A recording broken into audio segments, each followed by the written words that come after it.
টাইপের মেথড করব হচ্ছে অ্যাসিড বা হচ্ছে আমাদের ক্ষার মিশ্রণের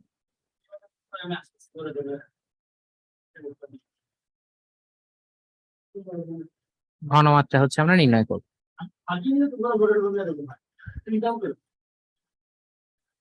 তো এটা বের করতে গেলে ধরো আমাদের একটা কোশ্চেনের কথা বলি, সেটা হচ্ছে যে ধরো যে 10 ml সেমিমোলার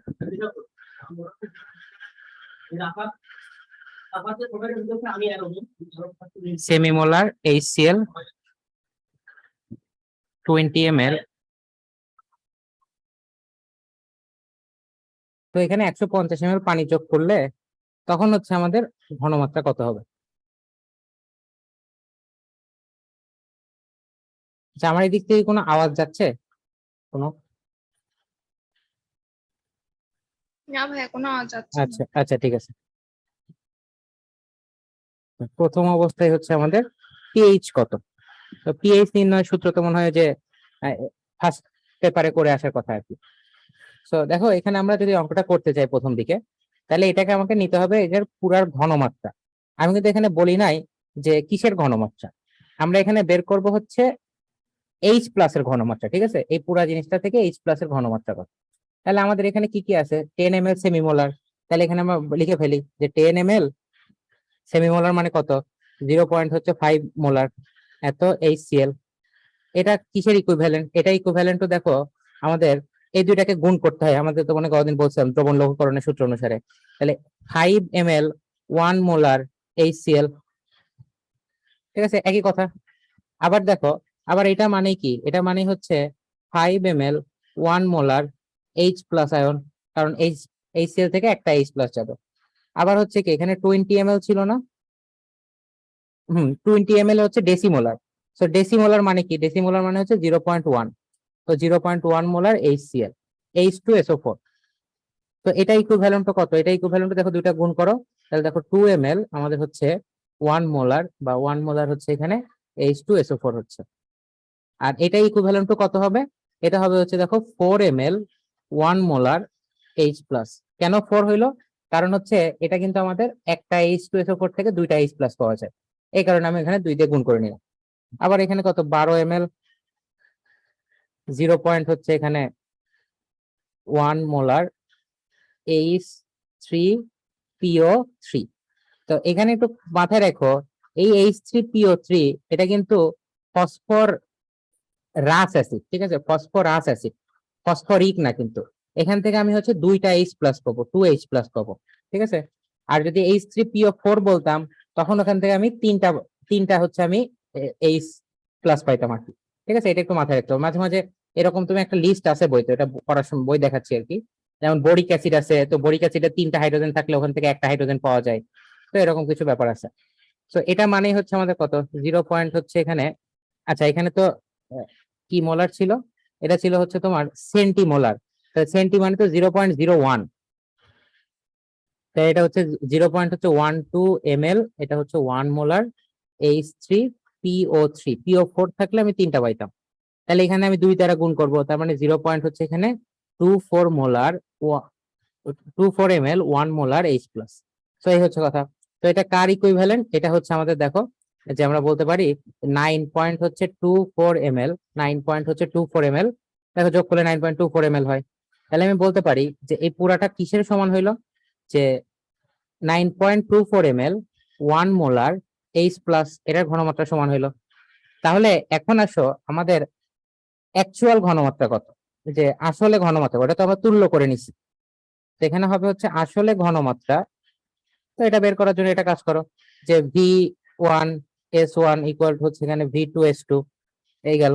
তাহলে এখানে দেখো যে V1S1 এর জায়গায় আমরা কত লিখবো, যে আমরা জানাটা কত, জানাটা দেখো আমাদের এই যে এইগুলা, এগুলা হচ্ছে আমাদের জানা। তাহলে এটা বসাই দেই যে 9 পয়েন্ট হচ্ছে 24 ইন্টু 1 ইকুয়াল টু, আমার এখানে V2 এর ভ্যালু কত, V2 এর ভ্যালু আমি দেখো টোটালি আসলে কত ছিল, টোটালি দেখো এইগুলাকে যোগ করো, সেগুলাকে যোগ করলে দেখো তো 42 হয় না, তো 42 ml টোটাল হয়। আমার আসলে অ্যাকচুয়াল আছে হচ্ছে 42, তাহলে অ্যাকচুয়ালটার ঘনমাত্রা কত এটা আমি জানি না, এই S2 এর ভ্যালু আমি জানি না। তাহলে এখান থেকে দেখো S2 এর ভ্যালু বের করো, যেটা হচ্ছে আমাদের হিসাব করলে 0.22 মোলার হয়। তাহলে এইটাই হচ্ছে আমাদের অ্যাকচুয়াল ঘনমাত্রা। কিসের ঘনমাত্রা? অ্যাসিডের ঘনমাত্রা। এখন অ্যাসিড বললে আমরা বুঝবো হচ্ছে H প্লাস এর ঘনমাত্রা, ঠিক আছে? তাহলে এখান থেকে দেখো তো আমরা পিএইচ ও বের করে ফেলতে পারি। পিএইচ ইকুয়াল টু কত? মাইনাস লগ H প্লাস এর ঘনমাত্রা কত? 0.22, তো এখানে 0.22 এত মোলার ঘনমাত্রা। সো এটার মান যা আসে সেটা হচ্ছে আমাদের অ্যান্সার। এখন আসো যে 150 ml পানি যোগ করলে কি হতো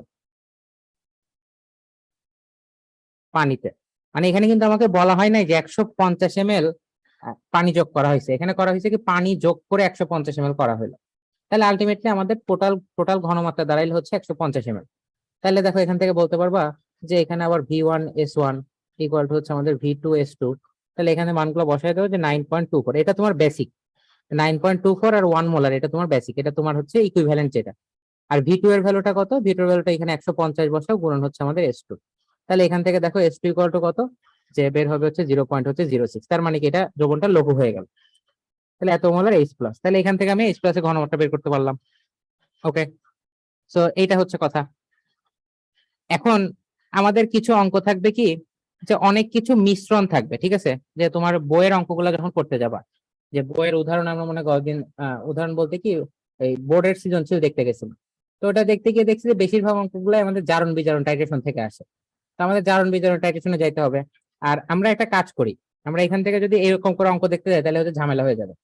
আমরা হচ্ছে এই চ্যাপ্টারের মানে অঙ্ক করার টপিক গুলো একটু শিখে রাখি, পরে যখন হচ্ছে আমরা এই চ্যাপ্টারটা শেষ করে আমরা হচ্ছে বইয়ের ওই যে জৈব যৌগে যেভাবে আমরা ইয়ে করছিলাম সৃজনশীল, তো আমরা এখানে সেরকম করে সৃজনশীল করবো আর কি কিছু, তাহলে ভালো হবে আর কি।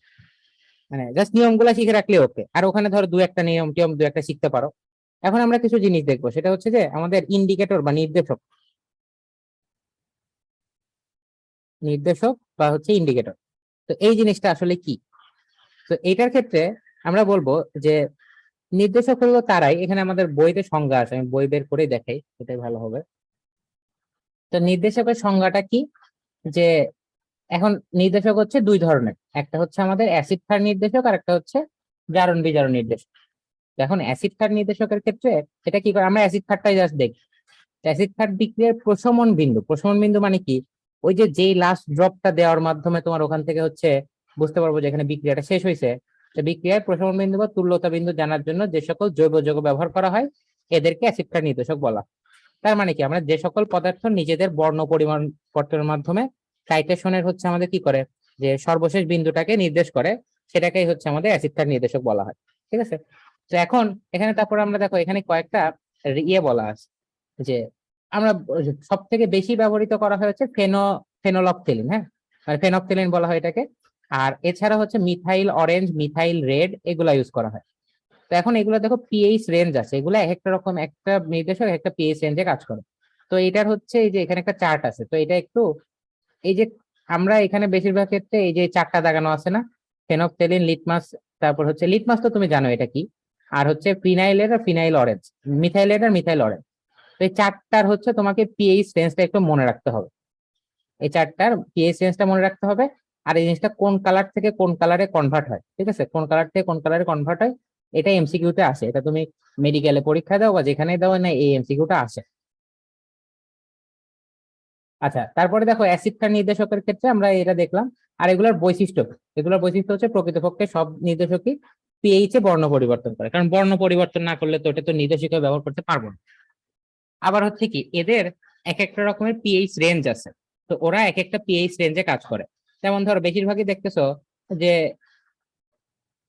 মানে এর মধ্যে দেখো কিছু আছে 7-এর উপরে, বেশিরভাগই দেখো কি যে 7টাকে কিন্তু মাঝখানে রাখছে আর কি, সেভেনটাকে সে মাঝখানে রাখছে। তার মানে সে 7টাকে মাঝখানে রাখা মানে হচ্ছে সে অ্যাসিডেও কাজ করে, ক্ষারেও কাজ করে। কারণ অ্যাসিডের ক্ষেত্রে তো পিএইচ হচ্ছে 7-এর থেকে কম, তাহলে সে অ্যাসিডেও কাজ করে, ক্ষারেও কাজ করে, দুইটা ক্ষেত্রেই কাজ করে। তো এই দুই ক্ষেত্রে আমরা ব্যবহার করতে পারবো। এখন এই নির্দেশক কিভাবে কাজ করে এটার হচ্ছে আমাদের একটু মানে এটা একটু জানতে হবে। তো নির্দেশক যেভাবে কাজ করে, এখন নির্দেশকের সংজ্ঞা তো মনে হয় বুঝছো, সংজ্ঞা আর বৈশিষ্ট্য এখান থেকে জাস্ট একটু পড়তে হবে যদি কখনো 6 নম্বরে আসে। আর নির্দেশকের আমরা হচ্ছে দুই প্রকার দেখবো আর কি, নর্মালি হচ্ছে দুই প্রকার। তো এই দুই প্রকারের মধ্যে এটা অ্যাসিড ক্ষার নির্দেশক দুই প্রকার, না আমাদের নর্মালি নির্দেশক তো হচ্ছে দুই প্রকার, সেটা কি অ্যাসিড ক্ষার, একটা হচ্ছে জারণ বিজারণ।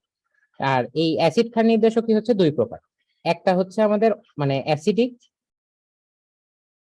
আর আরেকটা হচ্ছে আমাদের মানে বেসিক। বেসিক মানে হচ্ছে ক্ষারীয়। তো অ্যাসিটিকের মধ্যে আমাদের আছে হচ্ছে ফেনলফথেলিন,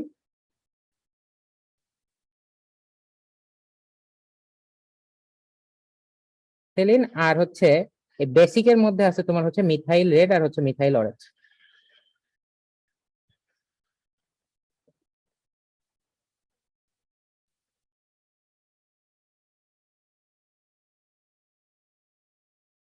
আচ্ছা, এখন কিছু কিছু বইতে যেমন গুহ স্যারের বইতে এই ফেনলফথেলিনের সংকেত দেওয়া আছে, বিশাল বড় একটা সংকেত। তত বড় সংকেত আমার আসলে জানার দরকার নেই, আমাকে যা জানলেই হবে যে এটা কিভাবে কাজ করে। তো এখানে দেখো যে নির্দেশককে সমাপ্তি বিন্দুর ভূমিকা। তো এখানে দেখো নর্মালি এটা যখন অম্লীয় অবস্থায় থাকে তখন এই যে আয়নটাকে হচ্ছে আমরা ইন্ডিকেটর হিসাবে চিহ্নিত করতেছি। আয়নটাকে ইন্ডিকেটর হিসাবে এটাকে পানির মধ্যে যদি দেওয়া হয় তাহলে H+টা আলাদা হয়ে যায় আর ইন্ডিকেটরটা হচ্ছে আমাদের মাইনাস। তাহলে এইটা দেখো কি যে অম্ল অবস্থায় হচ্ছে সে লাল দিচ্ছে, আর হচ্ছে সেটা যখন হচ্ছে ভেঙে যাচ্ছে তখন অনুবন্ধী ক্ষার, তো এই ক্ষারটা হচ্ছে তখন আমাকে নীল দিচ্ছে। তো এটা হচ্ছে লিটমাস পেপারের কথা, এটা তুমি বই থেকে দেখলে এটা বুঝতে হবে, এখানে মানে আহামরি কিছু নেই। আমাদেরকে কয়েকটা জিনিস দেখতে হবে, সেটা হচ্ছে আমাকে গ্রাফ দেখতে হবে কয়েকটা, ঠিক আছে? বা আমরা দেখবো যে বিভিন্ন রকমের মানে নির্দেশক নির্বাচন করব কিভাবে। আমরা যে একটা টেস্ট করব, তো এই টাইট্রেশন করব, টাইট্রেশন করার সময় আমাকে হচ্ছে নির্দেশক টেস্ট করব কিভাবে যে এই জিনিসটা হচ্ছে আমাদের নির্দেশক হিসেবে কাজ করবে, মানে কোথায় আমরা কোন নির্দেশক নির্বাচন করব। তাহলে আমরা এখানে বলবো হচ্ছে নির্দেশক নির্বাচন। আর আমরা কিসের কিসের বিক্রিয়া করছি এটা তো আমরা আগে থেকেই জানি, যে আমরা তো আর এখানে অজানা মৌল মানে শনাক্ত করতে বসি নাই। আমরা হচ্ছে জানি যে এই জিনিসটা কি, এখন এটা ঘনমাত্রাটা কত সেটা বের করার জন্য হচ্ছে আমরা এই এটা করি আর কি, টাইট্রেশনটা করা হয়। তো ধরো এখানে আমাদের অ্যাসিড আর বেজেরই তো, অ্যাসিড অথবা হচ্ছে আমাদের বেস। তো এই হচ্ছে কথা। এখন অ্যাসিডটা যদি আমাদের স্ট্রং হয়, স্ট্রংটাকে আমি এসটি দ্বারা প্রকাশ করতেছি, বেসটাও যদি আমাদের স্ট্রং হয় তখন এখানে হচ্ছে আমাদের মানে প্রশমন বিন্দুর হচ্ছে এখানে পিএইচ। প্রশমন বিন্দুর পিএইচটা কত হবে সেটা দেখো এক্স্যাক্টলি 7 হবে। কারণ কি, শক্তিশালী অ্যাসিড আর শক্তিশালী ক্ষার যদি বিক্রিয়া করে তাহলে হচ্ছে লবণ আর পানি উৎপন্ন হয়। আর লবণের হচ্ছে লবণের পিএইচ হচ্ছে সবসময় 7 হয়, লবণ অথবা পানি দুইটার ক্ষেত্রে। এখন ক্ষারীয় লবণ হলে সেটার পিএইচ বেশি হবে, অম্লীয় লবণ হলে তখন হচ্ছে কম হবে। তো এখন হচ্ছে বেজ হচ্ছে এটা প্রশমন বিন্দু, আমরা হচ্ছে এটা পিএইচ পাইলাম। এখন আরেকটা কথা হচ্ছে যে বর্ণ পরিবর্তন যে হবে এখানে, তো এখানে এই যে বর্ণ পরিবর্তনের আমাদের হচ্ছে কিছু একটা একটা পরিসীমা আছে। তো সেই পরিসীমাটা কত, সেটা হচ্ছে যে যখন স্ট্রং এর ক্ষেত্রে কাজ করবে তখন এই পরিসীমাটা হচ্ছে আমাদের 3 থেকে 10-এর মধ্যে কাজ করে। যে এখানে যে আমরা এটা ইউজ করব, আর এখানে আমরা হচ্ছে নির্দেশকের কথা বলে আছি। তো দেখো আমাদের এইটার সাথে একটা মানে যে চার্টটা একটু বই থেকে দেখলাম, সেই চার্টে দেখো তো এটার বর্ণ পরিবর্তনের পরিসীমা কত ছিল, 3 থেকে 10 ছিল। তো এখানকার দেখো বেশিরভাগই যতগুলা নির্দেশক আছে সব নির্দেশকে কিন্তু আমি এখানে ইউজ করতে পারবো, তাই না? কারণ এর পরিসীমাটা বর্ণ পরিবর্তনের পরিসীমা দেখো 3 থেকে 10। আর এখানে দেখো সবগুলাই কিন্তু 3 থেকে 10-এর মাঝে কোনো কোনো না কোনো মান আছে, ঠিক আছে? জাস্ট শুধুমাত্র এই যে এই লাস্টেরটা নাই আর কি, থাইমল ব্লু, ঠিক আছে? থাইমল ব্লুটা ছাড়া বাকি সব কিন্তু আমি ইউজ করতে পারবো। তাহলে আমি এখানে বলতে পারি যে অল ইন্ডিকেটর। আর থাইমল ব্লুটা অনেক দামি জিনিস, এটা কেউ ব্যবহার করে না আর কি, এটা প্রশ্ন দেওয়ার সম্ভাবনা কম হয়। তো মাথায় রাখো একটু যে অল ইন্ডিকেটর এক্সেপ্ট হচ্ছে থাইমল ব্লু। এখন আসো তারপরে একটা দেখবো হচ্ছে কি যে স্ট্রং ধরো ওখানে অ্যাসিড আর হচ্ছে উইক হচ্ছে ক্ষার, মানে শক্তিশালী অ্যাসিড আর হচ্ছে দুর্বল ক্ষার। এটা যখন বিক্রিয়া করবে তাহলে আমরা কি জানি এখানে যেই লবণটা উৎপন্ন হবে সেটা কি ধরনের লবণ হবে, অম্লীয় লবণ হবে না? তো অম্লীয় লবণের পিএইচটা সবসময় কি হয়, 7-এর থেকে তো কম হয়। তো এই হচ্ছে কথা। তাহলে এটা যেহেতু অম্লীয় অবস্থা, তার মানে এর বর্ণ পরিবর্তনের পরিসীমা হচ্ছে 3 থেকে হচ্ছে আমাদের 8 হবে। 3 থেকে 8 দেখো 2 কমে গেছে। তো এই জায়গায় শুধু আচ্ছা আমি এখানে বেসিক বা হচ্ছে ক্ষারীয় নির্দেশক ইউজ করতে পারবো, বেসিক নির্দেশক ইউজ করতে পারবো। তো তারা কারা কারা আছে, সেটা হচ্ছে আমাদের মিথাইল অরেঞ্জ আছে আর মিথাইল হচ্ছে রেড আছে, এমও আর হচ্ছে আর বলবো এমআর। মিথাইল অরেঞ্জ আর হচ্ছে মিথাইলের, এই দুইটা হচ্ছে দেখো আমাদের এই যে উপরে লিখে আসলাম যে বেসিক মানে ক্ষারীয় হচ্ছে নির্দেশক, তাহলে এটাই হচ্ছে মিথাইলের আর হচ্ছে মিথাইল অরেঞ্জ আমরা ইউজ করতে পারবো। এখন তারপর একটা কি হইতে পারে, সেটা হচ্ছে যে আমাদের ধরো অ্যাসিডটা উইক হইতে পারে আর বেসটা হচ্ছে ধরো স্ট্রং হইলো, তাহলে এখানে প্রশমন বিন্দুটা, তাহলে এখানে যে লবণ উৎপন্ন হয়, যেমন ধরো সোডিয়াম কার্বনেট, তো এখানে কি সোডিয়াম হাইড্রোক্সাইড কি স্ট্রং ইউজ করা হয়েছে, আর সাথে হচ্ছে মানে আমাদের ক্যালসিয়াম কার্বনেট বা তুমি ওই রকম একটা মানে অ্যাসিড ইউজ করা হয়েছে, ধরো কার্বনিক অ্যাসিড ইউজ করা হয়েছে, তো সেটা তো আমাদের অনেক দুর্বল অ্যাসিড, তো এই কারণে আমাদের এই জিনিসটা এখান থেকে আমরা যেটা পাবো সেটার মানটা অবশ্যই আমাদেরকে 7-এর থেকে বড় হবে। ঠিক আছে, প্রশমন বিন্দুটা 7-এর থেকে বড় হবে এবং এটা বর্ণ পরিবর্তনের পরিসীমা হচ্ছে 6 থেকে 10 হবে। ঠিক আছে, 6 থেকে 10। তাহলে এই যে 6 থেকে 10, 6 থেকে 10 অবস্থায় আমাদের কোন এটা কাজ করবে, সেটা হচ্ছে যে এটা কাজ করবে হচ্ছে আমাদের অম্লীয়টা। ঠিক আছে, কারণ প্রশমন বিন্দু ব্যাপারটা একটু সিম্পলি চিন্তা করে দেখো যে প্রশমন বিন্দু এখানে কেমন হচ্ছে। প্রশমন বিন্দু এখানে যেহেতু আমাদের কিছুই হচ্ছে না, অ্যাসিডও না ক্ষারও না, তাহলে এখানে আমি সবগুলাকে ইউজ করতে পারবো। আবার দেখো যদি আমাদের প্রশমন বিন্দুটা হচ্ছে মানে অ্যাসিডিক হয়, 7-এর থেকে কম হওয়া মানে কি অ্যাসিডিক হওয়া, তাহলে ওর সাথে বিক্রিয়া করবে কোনটা, শুধুমাত্র হচ্ছে ক্ষারীয় জিনিস শুধু বিক্রিয়া করবে, তাহলে এই কারণে আমাকে ক্ষারীয় নির্দেশক নিতে হবে। আবার হচ্ছে যদি এই জিনিসটা মানে প্রশমন বিন্দুটাই যদি হচ্ছে আমাদের মানে ক্ষারীয় হয়, তাহলে এখানে আমাকে অ্যাসিডিক নির্দেশক নিতে হবে, অ্যাসিডিক নির্দেশক নিতে হবে। তাহলে সেই অ্যাসিডিক নির্দেশক একটাই আছে, সেটা হচ্ছে পিএইচপি বলে আর কি, ফেনলফথেলিন। ঠিক আছে, তো এই হচ্ছে আমাদের 3টা অপশন। আর একটা কি, আমি যদি এখানে উইক অ্যাসিড ইউজ করি আর যদি এখানে উইক হচ্ছে বেজ ইউজ করি, তাহলে এটার ক্ষেত্রে কোনো কিছু আমরা বলতে পারছি না, এটা আমি এরকম ডট ডট দিয়ে রাখলাম, কারণ এটার ক্ষেত্রে আমার বিক্রিয়া করবে নাকি করবে না এসব নিয়ে আমাদের হচ্ছে সন্দেহ আছে। না, অবশ্যই আমাকে যদি স্ট্রং ক্ষার ইউজ করি তাহলে অবশ্যই আমাকে উইক অ্যাসিড বা মানে চেষ্টা করবো স্ট্রং অ্যাসিড ইউজ করলে তো ভালো, কিন্তু স্ট্রং অ্যাসিড যদি না পাওয়া যায় তাহলে উইক অ্যাসিডটা যেন আমরা ব্যবহার করি আর কি অ্যাটলিস্ট। তো এটার কারণটা মনে হয় বুঝতে পারার কথা। তাহলে যে কোনো ধরনের মানে তোমাকে যদি বলে দেয় এটা আর এটা, আর স্ট্রং অ্যাসিড আর স্ট্রং ক্ষার, এটা তো মনে রাখতে পারবো সকল জৈব অ্যাসিড হচ্ছে কি রকম, জি সকল ভাইয়া জৈব অ্যাসিড, পারবো। হ্যাঁ সকল জৈব অ্যাসিড হচ্ছে আমাদের আরেকবার দেখলে পাবো। দুর্বল অ্যাসিড। হ্যাঁ, দুর্বল অ্যাসিড। আচ্ছা, তো এখন আর ইন্ডিকেটর যেভাবে কাজ করে, এই যে এই বিক্রিয়াটা, এটা তো মনে হয় বোঝার কথা, এটা একবার রিডিং করলে পারবে, এখানে না বোঝার কিছু না। আর এখন কথা হচ্ছে যে আমাদের মধ্যে তো কিছু মানুষ আছে যে যারা হচ্ছে বর্ণান্ধ, আছে না, লাল সবুজ বর্ণান্ধ, একই কালার দেখে, ওটা মনে হয় বায়োলজিতে পড়ছো। তো এই বর্ণান্ধ মানুষরা মানে এটা দেখা যায় যে 10 জনের মধ্যে মানে পুরো পৃথিবী স্ট্যাটিস্টিক্স 10 জনের মধ্যে 3 জন বর্ণান্ধ। সো মানে এটা পার্সেন্টেজটা অনেক বেশি। এখন কে কোন রঙের প্রতি বর্ণান্ধ সেটা ধরো নাও জানতে পারে। তো সেই ক্ষেত্রে দেখো যে এখানে ধরো একজন মানুষ নীল হলুদ বর্ণান্ধ বা লাল হলুদ বর্ণান্ধ, সে লাল রঙও যা দেখবে তোমার হচ্ছে হলুদ রঙও তাই দেখবে। আবার যদি ধরো কেউ মানে লাল সবুজ বর্ণান্ধ হয়, সে কিন্তু বাংলাদেশের পতাকা চিনতে পারবে না। ঠিক আছে, ব্যাপারটা হচ্ছে এরকম। তো এখন তারা যদি কখনো তোমার টাইট্রেশন করতে চায়, তাহলে হচ্ছে এই বুঝবে কিভাবে যে টাইট্রেশন কোথায় হচ্ছে, বা বাই এনি চান্স যদি কেউ একজন হইতেও তো পারে বর্ণান্ধ মানুষ যদি টাইট্রেশন করা লাগে, তাহলে তাকে তো করতে হবে, তাহলে সে করবে কিভাবে সেটার একটা কথা আছে। তো যদি আমাদের হচ্ছে বর্ণান্ধ হয়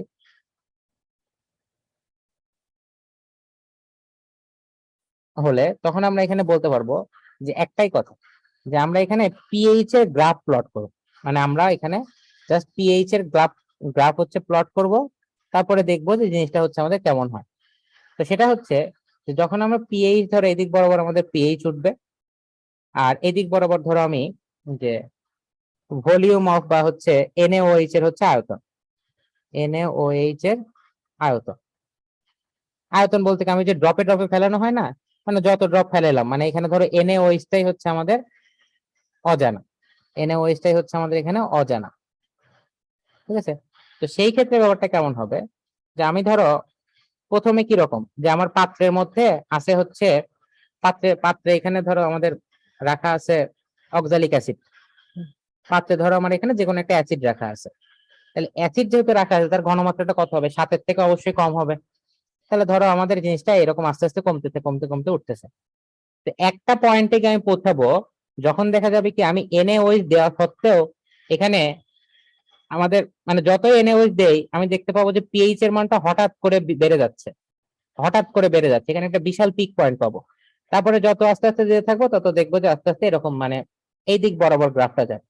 মানে গ্রাফটা যদি আমরা এইভাবে দেখতে পারি, এখন এই গ্রাফ কিভাবে পাবো, সেটা হচ্ছে যে আমি তো বুঝতেছি যে এখানে কত ফোঁটা দিচ্ছি, তাই না? তাহলে এদিক বরাবর আমি হচ্ছে এমএল হিসাব করতে পারি, আর এদিক বরাবর তো আমি পিএইচ হিসাব করলাম। তাহলে এখানে আমি যখন 1 ফোঁটা করে দিব, আমি ওই পিএইচ মিটারটা ওই কনিক্যাল ফ্লাক্সের মধ্যে ডুবাই রাখবো। না 1 ফোঁটা দিলাম, তাহলে পিএইচ চেঞ্জ হলো, তাহলে আমার ওখানে যে রিডিংটা দেখাবে সেই রিডিংটা আমাকে চেঞ্জ দিবে। তাহলে এটা দেখাতে দেখাতে দেখো যেখানে আমাদের পিক পয়েন্টটা গ্রাফ আঁকতে হবে, তারপরে তো পিক পয়েন্টে আমি যেই মানে আয়তনটা পাবো সেটাই হচ্ছে আমাদের ইয়ের আয়তন। ঠিক আছে, সেটাই হচ্ছে আমাদের এখানকার মানে অজানা আয়তন। মানে ধরো আমি এখানে পাত্রে যেহেতু অ্যাসিড রাখছি, তাহলে এটার আমি হচ্ছে বি এ এম এ এটা আমরা জানি। ঠিক আছে, আর এইখান থেকে যে আয়তনটা পাবো সেটা হচ্ছে আমাদের ভিবি বেজের আয়তন। আর এনএওএইচ এর ঘনমাত্রা ধরো আমার জানা নাই, ঠিক আছে, এনএওএইচ এর ঘনমাত্রা এসবি ধরো এটা ইকুয়াল টু হচ্ছে ওয়াট। তাহলে আমি তো এখানকার বিক্রিয়ার সূত্র বসায় দেখো আমি এখান থেকে এনএওএইচ টা বের করে মানে এটার টাইট্রেশনটা তাহলে আমি করতে পারলাম। তাহলে এখানে কিন্তু নির্দেশক দরকার হলো না, তাহলে এখানে একটা পিএইচ মিটার দরকার। এখন কথা হচ্ছে যে আমার যদি কখনো পাত্রে এরকম থাকে যে এখানে ধরো পাত্রেই আছে হচ্ছে আমাদের বেজ আছে, মানে পাত্রেই হচ্ছে আমাদের ক্ষার আছে, তো সেই ক্ষেত্রে গ্রাফটা কেমন হবে?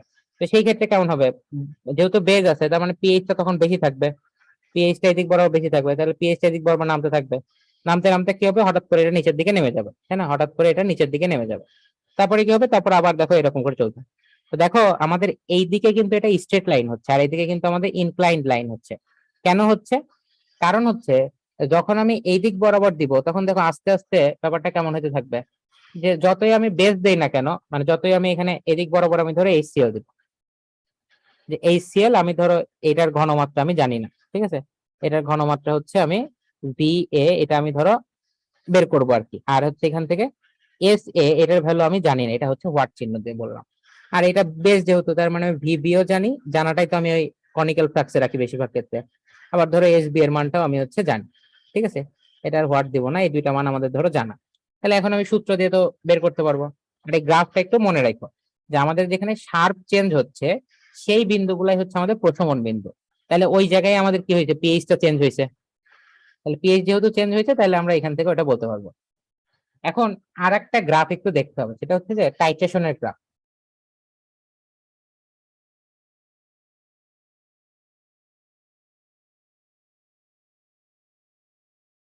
এটা হচ্ছে যে ধরো আমি এদিক বরাবর একটা কাজ করি, এখানে একটা পিএইচ স্কেল আছে, ধরো এটা আমাদের 7, 8,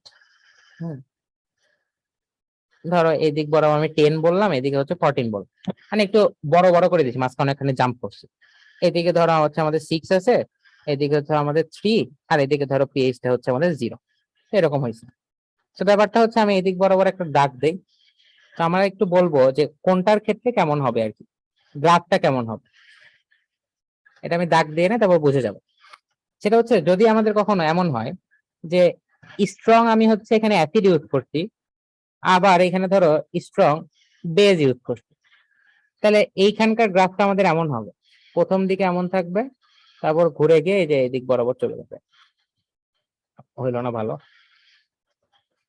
এদিক বরাবর হবে, তারপর এরকম একটা গ্রাফ হবে। তার মানে দেখো কি এটা 0 থেকে শুরু করে আমাদের 14 পর্যন্ত পুরা গ্রাফটা এরকম হবে। আর যদি হচ্ছে মানে এটা হচ্ছে আমাদের মানে 3 থেকে শুরু হবে, সরি, তাহলে আমি এই জায়গায় 3 বলি, এটা ধরো আমি 4 বললাম, এটা হচ্ছে 3 বললাম, তাহলে 3 থেকে শুরু হবে। এটা পিএইচটা হচ্ছে আমি বলছি না, এটা রেঞ্জ কত, 3 থেকে হচ্ছে 10 পর্যন্ত। তো এটাই হচ্ছে কথা যে 3 থেকে 10 পর্যন্ত হচ্ছে এটা রেঞ্জ। তাহলে ধরো এখানে আমি বললাম হচ্ছে 9, এটা 10 বললাম, এদিকে ধরো 14 বললাম, তাহলে কি এইখানে গিয়ে কত হইলো, এটা হচ্ছে 14 না, 3 থেকে 10। আবার কি বলছিলাম, যদি এখানে আমি উইক বেজ ইউজ করি, ঠিক আছে, তখন আমাদের গ্রাফটা এরকম হবে, যেখানে উইক হচ্ছে অ্যাসিড, উইক অ্যাসিড, আর হচ্ছে এখানে স্ট্রং হচ্ছে বেজ ইউজ করা হলো। তাহলে সেই ক্ষেত্রে কত হবে, এটা হচ্ছে 6 থেকে 10 হওয়ার কথা, 6 থেকে 10 হওয়ার কথা ছিল না, তো তাই কিন্তু হচ্ছে এটাও 10, এটা হচ্ছে আমাদের 10 হবে। আবার কি, আবার হচ্ছে যদি আমাদের উইক হচ্ছে বেজ ইউজ করি, উইক বেজ ইউজ করি, এটা এমসিকিউ তে মাঝে মাঝে থাকে এই গ্রাফটা। আর হচ্ছে এখানে যদি স্ট্রং অ্যাসিড ইউজ করি, তাহলে তখন কত হবে, এটা আমরা দেখছিলাম যে এটা রেঞ্জটা কত থেকে কত, এটা দেখো আমাদের হচ্ছে ছিল যে 3 থেকে 8 পর্যন্ত। তাহলে আমরা এখান থেকে 8 থেকে শুরু করব, ঠিক আছে, তাহলে 8 থেকে শুরু করব, তাহলে এদিক দিয়ে যাবে, অবশ্যই কিন্তু প্রশমন বিন্দুতে এই জিনিসটা একটা একটাকে ইন্টারসেক্ট করবে, ঠিক আছে? প্রশমন বিন্দুতে কিন্তু অবশ্যই একটা একটাকে ইন্টারসেক্ট করবে, তো এইটাই হচ্ছে আমাদের কথা। তো এটা আমাদের শুধুমাত্র এরকম ভাবে নিচে নেমে যাবে। তো এই হচ্ছে কথা, অর্থাৎ এই জায়গায় হচ্ছে আমাদের 3 আর এই জায়গায় হচ্ছে 8, মানে এই রেঞ্জটা বোঝানোর জন্য। আর দেখো এই যে এই পয়েন্ট গুলো আমি এখানে আঁকলাম, ঠিক আছে? ধরো আমি এই যে এই পয়েন্ট গুলো এখানে আঁকলাম, তো এই পয়েন্ট গুলো দেখো কি প্রশমন বিন্দু নির্দেশ করতেছে, মানে এই যে দেখো একটা আর একটার দিকে কিন্তু সরে যাচ্ছে, তার মানে যেখানে তোমার যে শার্প চেঞ্জটা হবে সেই জায়গায় হচ্ছে আমার এখানে প্রশমন বিন্দুটা থাকবে। বুঝতে পারছো এটা? মানে মোটামুটি বুঝলেই হবে, এটা নিয়ে এত আহামরি কিছু ইয়ে করেন। তো চলো আমাদের হচ্ছে এই ইয়েটা মোটামুটি শেষ, এই জন্য নির্দেশক নিয়ে জাস্ট এমসিকিউ আর হচ্ছে ওই তোমাকে মাঝে মাঝে মানে ইয়ে করতে হবে, ঠিক করতে হবে যে আমার এখানে নির্দেশকটা কাকে আমি চুজ করবো। ধর ল্যাবরেটরিতেও হইতে পারে যে তোমাকে ধরে বলা হলে এই দুইটা টাইটেশন করো, তো তুমি কি আবার স্যারকে গিয়ে জিজ্ঞেস করবা স্যার এটা হচ্ছে নির্দেশক আমি কোনটা ইউজ করব? না, এটা জিজ্ঞেস করো না, স্যার বলে দিচ্ছে যে এটা এটা কি কি ইউজ করা হয়েছে। তাহলে যেহেতু বলা হয়েছে তাহলে আমি এখান থেকে করতে পারবো। আর এই যে অ্যাসিড ক্ষারের যে বিক্রিয়া মানে যে প্রশ্নগুলো আর কি, সেই প্রশ্নগুলো তুমি এই যে এখানে দেখো তোমার বইতে, হাজারিনাগের বইতে এই দিকে এই যে এক দেখো অনেকগুলো প্রশ্ন, যে এটা এটা একসাথে মিশানো হলো, এটা একসাথে মিশানো হলো। দেখো পাত্রের ঘনমাত্রা হিসাব করো, পাত্র দ্রবণ মিশ্রিত করলে মিশ্রণের প্রকৃতি কেমন হবে, সেটা কিন্তু আমি গতদিন পড়াইছিলাম। তো আজকে চলো আমরা দেখবো জারণ বিজারণ। জারণ বিজারণ কি মনে আছে 9-10 যা পড়ছিলাম? জি ভাই মনে আছে। আচ্ছা, তাহলে আমরা এখানে জারণ বিজারণ আমরা শিখবো, কিন্তু ওইখানে আমরা ধরো কিছু কিছু ছিল যে অনেক মানে এলিমেন্টারি লেভেলে শিখে আসছিলাম। তো এখানে আমরা কিছু জারণ বিজারণ বুঝবো যে কখন জারণ হয়। জারণ কখন হয় বলো তো, আন্দাজ?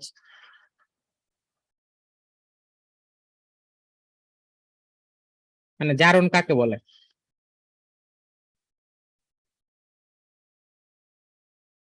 ভাই ওইভাবে সংজ্ঞা ইলেকট্রনের আচ্ছা, ইলেকট্রন দাতা না গ্রহীতা এটা বলো।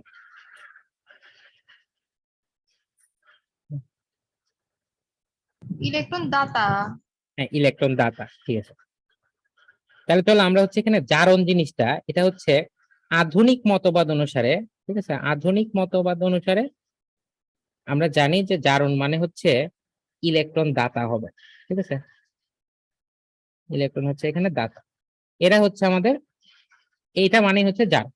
তার মানে কি রকম, ধরো এন এ থেকে একটা ইলেকট্রন ত্যাগ করে দিয়ে আমাদের কেমন হলো, যে এন এ প্লাস, একটা সোডিয়াম থেকে একটা ইলেকট্রন ত্যাগ করে দিয়ে এন এ প্লাস হলো, তার মানে এটাই হচ্ছে আমাদের জারণ। এখন কথা হচ্ছে যে ইলেকট্রন যে দান করে তাকে কিন্তু আরেকটা নামে ডাকা হয়, সেটার নাম হচ্ছে সেই হচ্ছে বিজারক, ঠিক আছে? জারণ বিক্রিয়ায় বিজারক, বিজারকের কি হয়, জারণ হয়। জারণ বিক্রিয়ায় বিজারকের জারণ হয়। জারণ হওয়া মানে ইলেকট্রনের হচ্ছে ত্যাগ, মানে ওই উদ্ভাসের কিছু জিনিসপত্র পাওয়া যায় আর কি, ওটা তোমার ইয়েতে দেয়। কেন ধরো বিভিন্ন রকমের ওই স্কুল কলেজ থেকে বের হয়ে রাস্তাঘাটে এগুলা বিলি করে, তো ওখানে ওই যে মাঝে মাঝে সুন্দর সুন্দর কিছু লেখা থাকে। তো সেখানে একটা দেখছিলাম যে এই জারণ মানে হচ্ছে ইলেকট্রনের ছাড়ন, তো এইভাবে মনে রাখা যায়। এখন আধুনিক মতবাদ অনুসারে এটা, কিন্তু আমাদের তো শুধুমাত্র আধুনিক জানলে হবে না, আধুনিক তো আমরা ব্যবহার করব, কিন্তু প্রাচীনটাও তো জানতে হবে, ঠিক আছে? কারণ বিভিন্ন বইতে তোমার ওইভাবে তোমার লেখা থাকবে যে প্রাচীন মতবাদ অনুসারে। আচ্ছা, এখন দেখো প্রাচীন মতবাদ অনুসারে আমাদের কেমন হবে, সেটার ক্ষেত্রে আমরা একটু দেখবো যে প্রাচীন মতবাদ অনুসারে অনেক রকমের কথা আছে। তো আমরা দেখি একে একে এক একটা, আমি জাস্ট একটা উদাহরণ দিব তারপর সেটার নাম বলবো। যেমন ধরে সালফারের সাথে যদি আমি একটা অক্সিজেনের দহন ঘটাই তাহলে কি উৎপন্ন হবে, SO2। তাহলে আমরা এখানে বলবো যে অক্সি মানে একদম শুরুর দিকে মানুষজন জারণ মানে বুঝতে হচ্ছে অক্সিজেন এর সংযোগ, অক্সিজেনের সংযোগকে আগের দিনে মানুষ হচ্ছে বুঝতো, এটাই হচ্ছে আমাদের জারণ।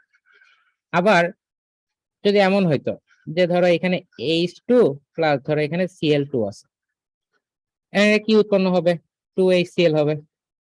তাহলে এখানে কি হইলো, এখানে হাইড্রোজেনের সাথে ক্লোরিন যুক্ত হয়ে গেল। এখন ক্লোরিন কি ধরনের মৌল, তড়িৎ ঋণাত্মক নাকি মানে ঋণাত্মক নাকি ধনাত্মক? ঋণাত্মক। ক্লোরিন হচ্ছে ঋণাত্মক।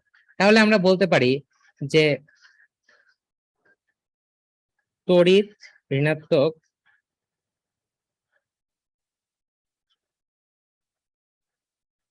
মৌলের সংযোগ,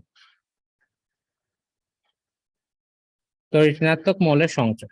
তাহলে অক্সিজেনও কিন্তু তড়িৎ ঋণাত্মকই, মানে আদতে আমরা দুইটা মিলে একটাই বলতে পারতাম, কিন্তু আমরা জিনিসটাকে ডেভেলপ করতেছি যে শুরুর দিকে মানুষ বলতো অক্সিজেন এর সংযোগকে হচ্ছে জারণ, তারপরে বলতো হচ্ছে তড়িৎ ঋণাত্মক মৌলের সংযোগকে হচ্ছে আমাদের জারণ বলতো। তারপরে আবার একটা বিক্রিয়া দেখো যে H2S প্লাস হচ্ছে এখানে Cl2 ক্লোরিন, তাহলে এই বিক্রিয়া কি উৎপন্ন হবে, সেটা হচ্ছে যে HCl প্লাস হচ্ছে একটা সালফার আলাদা উৎপন্ন হবে। এখন দেখো তো কি হইলো, যেখানে সালফারটা আলাদা হয়ে গেল না? অথবা তুমি বলতে পারো যেখানে সালফারের সাথে যে হাইড্রোজেনটা ছিল, সে হাইড্রোজেনটা কি অপসারণ হয়ে গেল না? তাহলে এখানে বলতে পারো যে হাইড্রোজেনের অপসারণ হওয়া মানে হচ্ছে জারণ।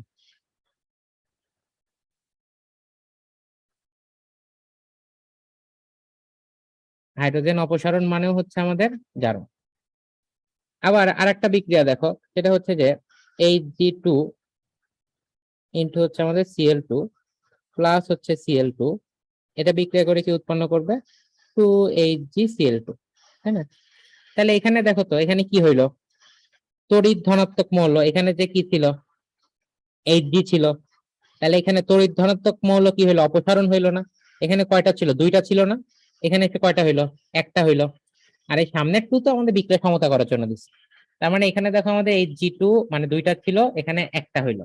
তাহলে বা এটা তুমি উল্টা কথাও বলতে পারো, না উল্টা কথা তুমি আসলে বলতে পারো না, কারণ এখানেও দুইটা ক্লোরিন ছিল, এখানেও দুইটা ক্লোরিনই আছে, তার মানে ক্লোরিন নিয়ে আমাদের কোনো সমস্যা হয় না। আমাদের সমস্যা হয়েছে হচ্ছে এখানে এই Hgটা কমে গেছে, তার মানে মানে এখানে যে পারদ মার্কারি মানে Hg, তাহলে এটা কি ধরনের মৌল, তড়িৎ ধনাত্মক না? তাহলে আমরা হাইড্রোজেনও তো তড়িৎ ধনাত্মকই ছিল, তাহলে এটাকেও বলতে পারবো যে তড়িৎ ধনাত্মক অপসারণ। মানে তড়িৎ ধনাত্মক মৌল যদি কখনো অপসারণ হয়, তাহলে সেটাকেও আমরা হচ্ছে জারণ হিসাবে বলতে পারি। ওকে, এরপরে সব থেকে ইম্পর্টেন্ট যেটা মানে একদম রিসেন্ট যেটা মানুষজন দেখছে মানে ইলেকট্রনীয় মতবাদের আগ পর্যন্ত, সেটা হচ্ছে যে ধরো এখানে একটা এসএন আছে, এসএনটা কোনো কারণে বিক্রিয়া করে এসএন হচ্ছে 4+ হয়ে গেছে, মানে কোনো কারণে বিক্রিয়া করে এখানে অবশ্যই তো ইলেকট্রন ছাড়ছে, কারণ বিক্রিয়া করে এসএন হচ্ছে 4+ হয়েছে। তো সেই ক্ষেত্রে আমার এই ঘটনাটাকে আমরা জারণ বলবো।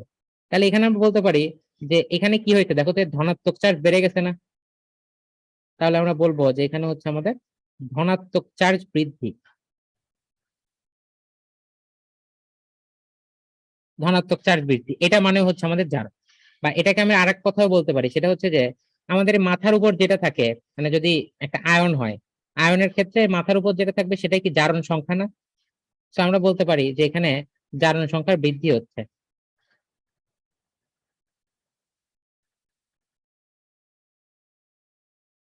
তার মানে জারণ সংখ্যা বৃদ্ধি হইলেও আমরা বলতে পারবো যে এটা হচ্ছে কি, জারণ হচ্ছে। তো এই কয়েকটা কনসেপ্ট আমাদের ওকে। এখন আসো আমরা দেখবো হচ্ছে বিজারণ। তাহলে বিজারণ ব্যাপারটা কি, এগুলো সবগুলোর উল্টাটা হবে বিজারণ। তাহলে বিজারণের ক্ষেত্রে আমাদের আধুনিক মতবাদ অনুসারে কি,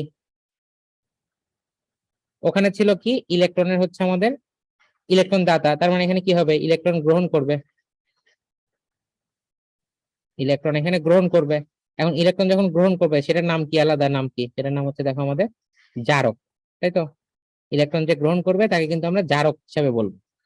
এখন এটা আরেকটা কথা, সেটা হচ্ছে যে এক্স, ধর একটা আয়ন আছে, এটার সাথে একটা ইলেকট্রন যোগ হয়ে গিয়ে, ধর এখানে এক্স না বলে আমি ধরো এক্স তো হ্যালোজেন বোঝাই আর কি, আমি ধরো ক্লোরিনের কথাই বলি, ক্লোরিন একটা ইলেকট্রন গ্রহণ করে সে কেমন হবে, সে ক্লোরিন মাইনাস হবে, তার মানে এখানে কিন্তু আমাদের কি হইলো, ইলেকট্রন গ্রহণ হইলো, তার মানে এটাই হচ্ছে আমাদের বিজারণ। আর কি হয়, বিজারণ বিক্রিয়ায় জারক বিজারিত হয়, বিজারণ বিক্রিয়ায় জারক বিজারিত হয়, ঠিক আছে? মানে যার জারণ হয় সে হচ্ছে বিজারক, আর যার বিজারণ হয় সে হচ্ছে জারক। আচ্ছা, তারপরে কথা হচ্ছে আমাদের প্রাচীন মতবাদ অনুসারে। তো আমরা প্রাচীন মতবাদ অনুসারে একটু দেখি। প্রাচীনের গুলো আমি জাস্ট হচ্ছে নামগুলা বলে দিই, সাইডের গুলা লিখবো না, বিক্রিয়া গুলা দেখাই দাও। সেটা হচ্ছে যে আমি বলবো যে জিঙ্ক অক্সাইড প্লাস হচ্ছে এখানে কার্বন, কার্বন এটা যোগ হলে কি হবে, এখানে একটা জিঙ্ক হবে, প্রতিস্থাপন বিক্রিয়া হবে, প্লাস হচ্ছে কার্বন মনোক্সাইড হবে। তাহলে এখানে কেমন হচ্ছে, আগেরটাই ছিল কি অক্সিজেনের সংযোগ, এখানে কি হবে অক্সিজেনের অপসারণ, অক্সিজেন হচ্ছে অপসারণ। তাহলে এটা বুঝতে পারছো যে মানে নামটা জাস্ট আলাদা হবে, বিক্রিয়াগুলো লিখে দিয়ে দেখো সিরিয়ালি আমাদের থাকবে।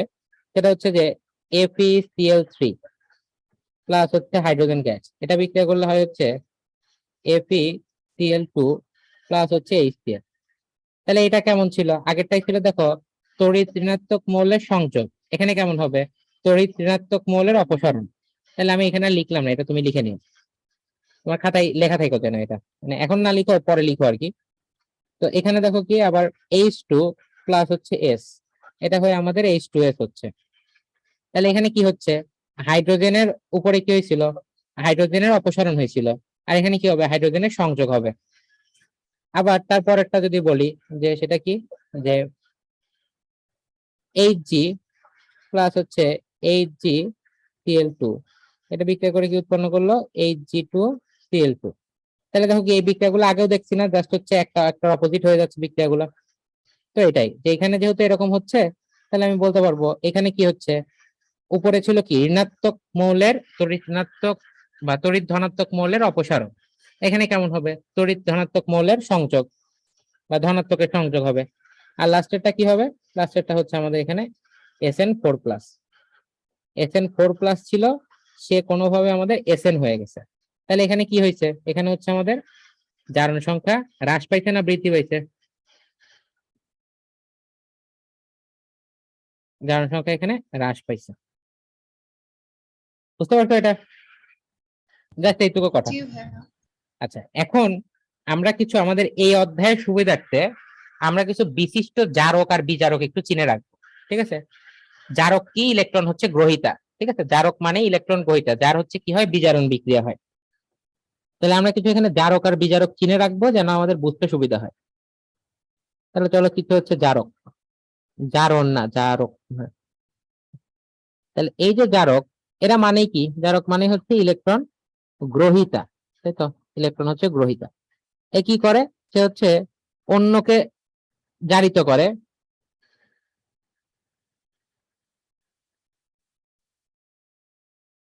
জারিত মানে কি? ইলেকট্রন ছিনায় নেয় তার থেকে, জারিত করে, কিন্তু নিজে কি হয়? নিজে হচ্ছে আমাদের বিজারিত হয়।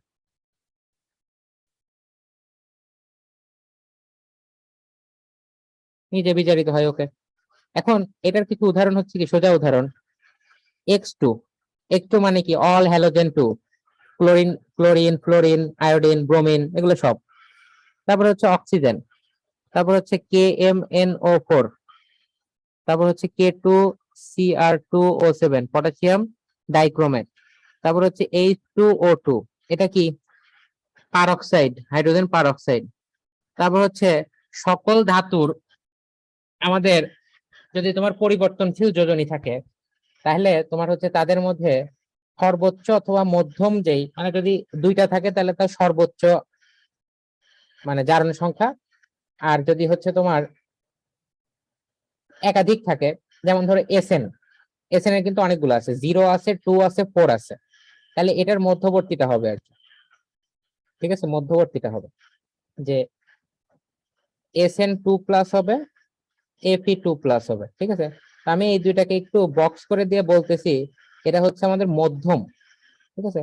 কারণ কি? এটা কিন্তু মাঝখানে অবস্থান করতেছে। আবার ধরো এমনও আরো আরো আছে যে এখানে ধরো SN4+, আবার ধরো Fe3+, এটা কি? তার হচ্ছে সর্বোচ্চ না, এটা তো তার ম্যাক্সিমাম, তাই না? এটা তার কিন্তু ম্যাক্সিমাম হচ্ছে জারণ সংখ্যা। আবার দেখো যে SO2, তারপর হচ্ছে HNO3, তারপর হচ্ছে আমাদের H2SO4, এইগুলা হচ্ছে আমাদের কি? জারক হিসাবে কাজ করে, ঠিক আছে? তো এইগুলোর মধ্যে দেখো আমরা এই যে এটা একটু বোঝার মতো যে এখানকার কি, যে মধ্যম যোজনী আর হচ্ছে সর্বোচ্চ যোজনী, এরাই হচ্ছে কি? এরাই হচ্ছে আমাদের জারক হিসাবে কাজ করে, ওকে। আবার এরপরের কথা হচ্ছে কি, আমরা বিজারক গুলো একটু চিনে আসি। তাহলে বিজারকের কাজ কি? বিজারক কি? মানে যার জারণ হয় সেই হচ্ছে বিজারক। তাহলে বিজারক হচ্ছে এখানে ইলেকট্রন ত্যাগ করে, বা ইলেকট্রন হচ্ছে দাতা বলতে পারে। আবার এটার আরেকটা কথা আমি বলতে পারি কি, যে অন্যকে বিজারিত করে।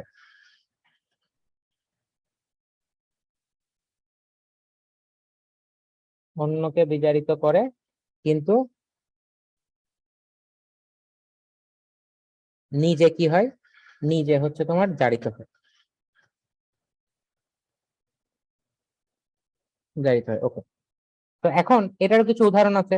সেটা হচ্ছে এখানে কি দেখো, আমাদের হ্যালোজেনের গ্যাস অবস্থায় ছিল, কিন্তু হ্যালোজেন যদি আয়ন অবস্থায় থাকে, যেমন ধরো এক্স মাইনাস, এই কিন্তু সহজে একটা ইলেকট্রন ত্যাগ করে দিয়ে, মানে দুইটা এক্স মিলে একটা ইলেকট্রন ত্যাগ করে দিয়ে এখানে দেখো ওরা কিন্তু আয়ন হিসেবে গ্রহণ করতে পারে। অথবা ধরো কার্বন, আমরা অনেক সময় শুনছি না কার্বন বিজারণ পদ্ধতি, তো এটা এটা হচ্ছে তোমার সেই কার্বন। আবার ধরো যে কোনো ধরো তোমার ধাতু, এটা কি সহজেই কিন্তু ইলেকট্রন ত্যাগ করে দিতে চায়। তারপর আরেকটা আছে হচ্ছে H2O2। তো ব্যাপারটা দেখো, H2O2 আমি উপরেও লিখছি, আবার দেখো নিচেও লিখলাম, তার মানে এর তো কোনো বিশেষ কোনো বৈশিষ্ট্য আছে অবশ্যই, যার কারণে লেখা হয়েছে। তো সেটা একটু পরে বলতেছে। তারপর ধরো HX, মানে যে কোনো ধরো তোমার অ্যাসিড, যে কোনো তোমার ধাতব মানে ইনঅর্গানিক অ্যাসিড আর কি, ধাতব অ্যাসিড আর কি। তারপরে হচ্ছে H2S, তারপর হচ্ছে H2C2O4, এটা কি অক্সালিক অ্যাসিড, ঠিক আছে, H2C2O4 মানে হুক্কু এটা বলা হয়। তো এটা হচ্ছে অক্সালিক অ্যাসিড। তারপরে হচ্ছে তোমার ধাতুর মধ্যম, মানে যে কোনো ধাতু লিখে বেশি, তাহলে ধাতু লেখা মানে কি, এটাই তার সর্বনিম্ন যোজনীয় অবস্থায় আছে। আর এখানে ধরো আমি বলতে পারবো যে SO2 মাইনাস, এটাও হচ্ছে আমাদের জারক হিসাবে কাজ, বিজারক হিসাবে কাজ করে। আবার এখানে Fe2 প্লাস আর হচ্ছে SN2 প্লাস, ঠিক আছে, এরা হচ্ছে কি, এরা হচ্ছে আমাদের এখানে মধ্যম হিসাবে কাজ করে, মানে মধ্যম যোজন। এপি দেখো, এপির উপর কিন্তু 0 থাকতে পারে, এপির উপর 2 থাকতে পারে, 3ও থাকতে পারে, এছাড়া তো আর কিছু সম্ভব না। তার মানে কি এখানে একাধিক যোজনী আছে। একাধিক যোজনী থাকলে মধ্যম যারা, তারা কিন্তু আমাদের জারক বিজারক উভয়ই, ঠিক আছে, জারক বিজারক উভয়। এখন আমাদের কথা হচ্ছে যে এই যে H2O2, এটা আমাদের জারক হিসাবেও কাজ করবে, বিজারক হিসাবেও কাজ করবে। তো এটা হচ্ছে আমরা যখন বিক্রিয়া করব, আমাদের এই সামনে জারণ বিজারণ টাইট্রেশন আছে, তো এই বিক্রিয়া করার সময় আমরা দেখবো না যে ওটা কখন জারক হিসেবে কখন বিজারক হিসেবে কাজ করে। মানে মেন কথা কি, ও হচ্ছে উভয় ধর্ম, মানে ওকে যখন আমি যদি জারকের সাথে বিক্রিয়া করে তাহলে ও বিজারক হিসেবে কাজ করবে, আবার যখন আমি বিজারকের সাথে বিক্রিয়া করাবো তখন সে জারক হিসেবে কাজ করবে। মানে সে সবারই হচ্ছে শত্রু, মানে ওটা হচ্ছে সবসময় অ্যান্টি হয়ে কাজ করে, মানে অ্যান্টি পার্টি হয়ে কাজ করে। তো এখন ধরো আমরা একটা প্রশ্ন করি, যেখানে আমরা দেখতে পাইলাম যে SN2 প্লাস আর Fe2 প্লাস এরা উভয় কি, উভয় হচ্ছে জারক বিজারক উভয়ই। তাহলে এটা যদি তোমার খ নাম্বারে আসে, যদি বলা হয় যে Fe2 প্লাস আর হচ্ছে এখানে SN2 প্লাস, SN2 প্লাস, হ্যাঁ, জারক বিজারক উভয়ই।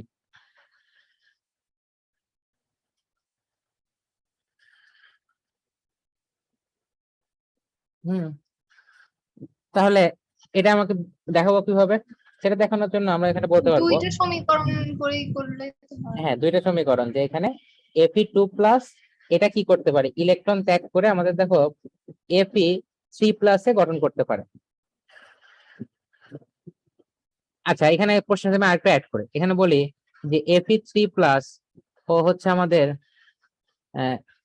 SN4 প্লাস, এটা হচ্ছে শুধুমাত্র হচ্ছে কি, শুধুমাত্র হচ্ছে জারক। তো এটা তোমার ব্যাখ্যা করতে হবে। তো দেখো এখানে Fe যে 3 প্লাস হয়েছে, Fe3 প্লাসটা কেমন হইতে পারে, Fe3 প্লাস যে হইলো, মানে এখন দেখো যে, আচ্ছা আমি বলি যে এখানে যেহেতু ইলেকট্রন সে কি করলো, ইলেকট্রন সে গ্রহণ করছে, তাই না, না ইলেকট্রন এখানে বর্জন করছে। তাহলে ইলেকট্রন বর্জন করলে এটা কি হিসাবে কাজ করছে, তখন সেটা হচ্ছে আমাদের বিজারক হিসাবে কাজ করতেছে, বিজারক হিসাবে কাজ করতেছে। আবার দেখো এই বিক্রিয়াটার সাথে যদি আমি একটা কাজ করি, দুইটা ইলেকট্রন যদি যোগ করে দিতাম তাহলে কি হইতো, শুধুমাত্র আমাদের Fe হয়ে যেত না, তখন কিন্তু এটা আমাদের দেখো জারক হিসাবে কাজ করতেছে, বুঝতে পারছো, মানে এটা উভয় ক্ষেত্রে উভয় ভাবে কাজ করতেছে। আবার দেখো এই এসএন এর ক্ষেত্রে একই কথা, যে SN2 প্লাস ছিল, এটা হচ্ছে আমাদের দুইটা ইলেকট্রন ত্যাগ করে দেয়, তাহলে তখন এটা কি হবে, যে SN হচ্ছে 4 প্লাস হবে। আবার তখন এটা কি, তখন এটা দেখো আমাদের বিজারক হিসাবে কাজ করবে, ইলেকট্রন ত্যাগ মানে বিজারক।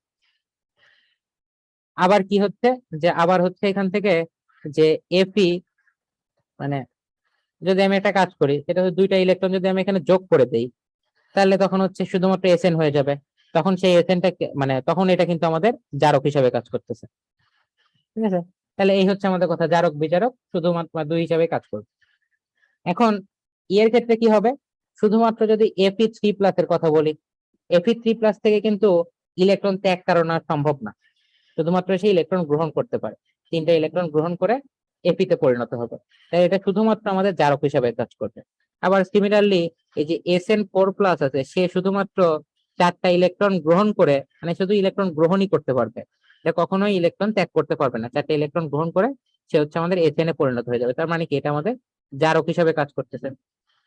তো এই হচ্ছে কথা। তাহলে একাধিক যোজনী থাকলে আমরা বলতে পারবো যে সর্বোচ্চ যোজনী হচ্ছে জারক হয়। ঠিক আছে, একাধিক যোজনী থাকলে সর্বোচ্চ যোজনী হচ্ছে জারক হয়, আর হচ্ছে সর্বনিম্ন যোজনী হচ্ছে বিজারক হয়। সর্বনিম্ন যোজনী বিজারক হয়, আর মধ্যবর্তীও যদি কোনো কিছু থাকে সেটা জারক বিজারক উভয়ই হয়। এটা একটু মাথায় রাখবেন। এটা কি লিখে দিব আমি নাকি মনে থাকবে? জি ভাই লিখে দেন, লিখে দেন। আচ্ছা আচ্ছা, তো সেটা হচ্ছে যে একাধিক যোজনী থাকলে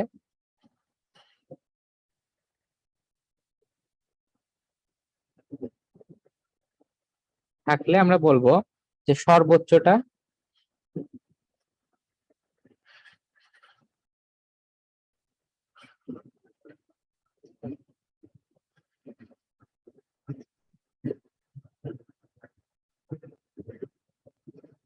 আর এখানে যদি মধ্যবর্তী কিছু থাকে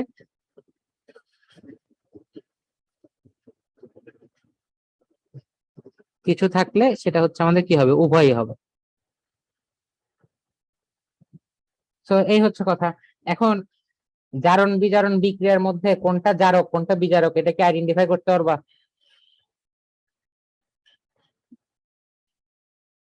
একটা বিক্রিয়া লিখি যে জি ভাইয়া বা আচ্ছা